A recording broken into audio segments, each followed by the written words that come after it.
바로 이어서 출석 불출석으로 주목받는 조희대 대법원장 이야기 해보겠습니다. 다음 주 화요일 국회 법사위에서 열릴 대법원장 청문회에 불출석이 방금 말씀하신 것처럼 전망이 되고 있습니다. 그런데 민주당 일각에서 벌써부터 우려의 목소리가 나오고 있습니다. 원조 친명이죠. 김영진 의원이 나서서 대단히 무거운 주제이고 중요한 사안이다라고 하면서 약간 급발진하지 않았냐 이렇게 직격을 했거든요. 그러자 법사위 간사인 김용민 의원이 한가한 상황 인식이다 이렇게 맞받았습니다.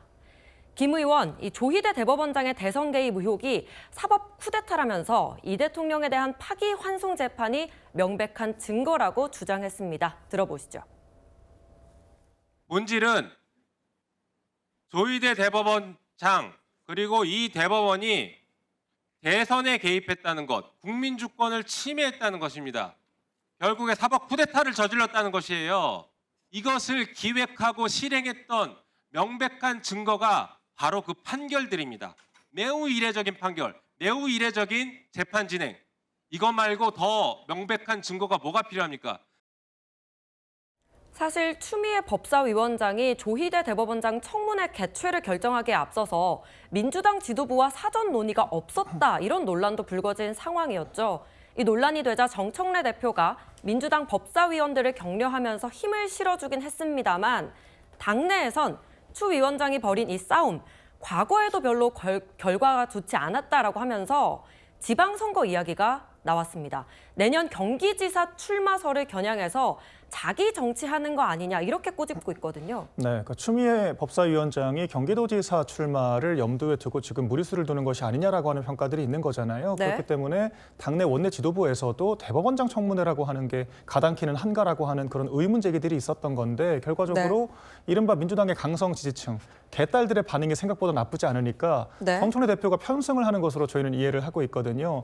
근데 결과적으로 김현지 총무비서관과 조희대 대법원장은 비교할 대상이 아닙니다. 각 부의 수장이라고 하는 존재, 이를테면은 대통령, 국회의장, 대법원장 같은 존재들은 직간접적 선출 과정을 거쳐서 국민적인 정통성을 부여를 받은 사람들이거든요. 조희대 대법원장 역시 직접 선출이 되진 않았지만 국회의 동의를 거쳐서 대통령이 임명을 했기 때문에 각 급의 수장들에 대해서는 국회 청문회 출석에 응하지 않는 것이 원칙이자 관례였던 것입니다. 민주당의 주장대로라면 비견돼야 할 것은 이재명 대통령이겠죠. 이재명 대통령도 사실 그런 논리라고 한다면 국회 청문회 출석을 해야 되는 것이 맞지만 관례상으로 총리가 대신해 왔던 것이 사실이거든요. 반면에 김현지 총무비서관 같은 경우에는 고위 공무원입니다. 1급 공무원으로서 대통령실의 내부 행정과 인사를 담당을 하기 때문에 그런 부분들에 대해서 국민들께 소상히 알려야 할 책임이 있는 것이고 지금까지 꾸준히 참석을 해왔던 것이거든요. 그렇기 때문에 조희대 대법원장으로 물타기하는 것 자체가 맞지 않다라고 생각을 하고요. 지금 김용민 의원이 그런 판결 자체가 증거다라고 이야기를 했지만 판결은 사실인 것이고 그 판결이 대선 개입이라고 입증할 만한 추가적인 근거가 있어야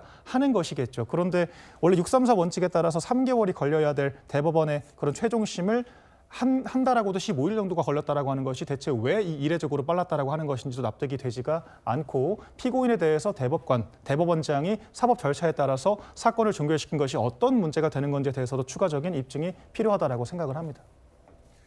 네, 이렇게 김영진 의원이 법사위 급발진을 거론한 배경을 두고 최근 대통령 이슈를 민주당이 블랙홀처럼 빨아들이는 것 아니냐 이렇게 보는 것 같습니다. 저희가 공교롭게도 이렇게 한번 준비를 해봤는데요. 지난 취임 100일 기자회견 때 이른바 민주당 투톱 정청래 대표와 김병기 원내대표의 갈등이 있었죠. 그리고 이번 유엔 총회 대비 무대 그리고 다음 주 일본 이시바 총리 방안에도 지금 조희대 청문회 갈등이 지금 계속 자리 잡고 있는 상황이고요.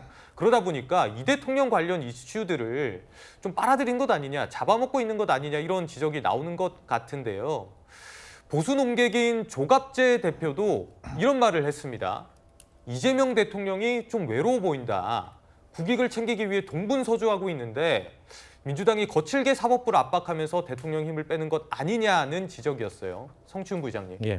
그러니까 강경 일변도로 가다 보니까 오히려 발생할 역풍에 대한 우려에 대한 목소리가 계속 나오는 것 같거든요. 우려스러울 수밖에 없죠. 저는 법사위에 계신 분들은 아무래도 최전선에 계신 분들이다 보니까 저렇게 강경하게 가야 되겠다는 책임감을 갖고 계신 것도 이해를 합니다만 저런 다양한 우려의 목소리도 귀담아 들어야 된다고 생각합니다. 우리가 지금 앞서 그 화면을 봤던 것처럼 이재명 대통령이 한미 정상회담도 하고 오고 한일 정상회담, 유엔 기조연설 이런 것들을 아주 굵직굵직한 사안들을 하고 왔음에도 불구하고 연일 뉴스를 도배하고 있는 것은 법사위 갈등 이런 것들이거든요. 예. 그렇기 때문에 이런 문제에 대해서 대통령이 지금 지워지고 있다라는 우려들이 나오고 있고 실제 이런 것들이 국정 지지율에도 반영이 되고 있거든요. 이런 것들을 법사위 의원들은 저는 조희대 대법원장 그리고 조희대 사법부에 대한 책임을 묻는 건 당연히 해야죠.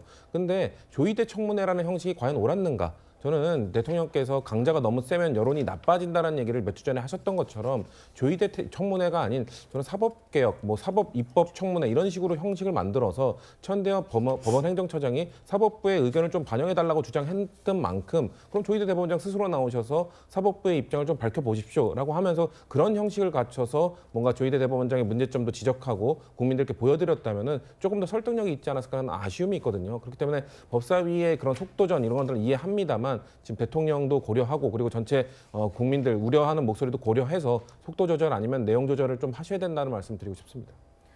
네, 지금까지 출석, 불출석을 두고 김현지 비서관과 조희대 대법원장 얘기 다뤄봤습니다.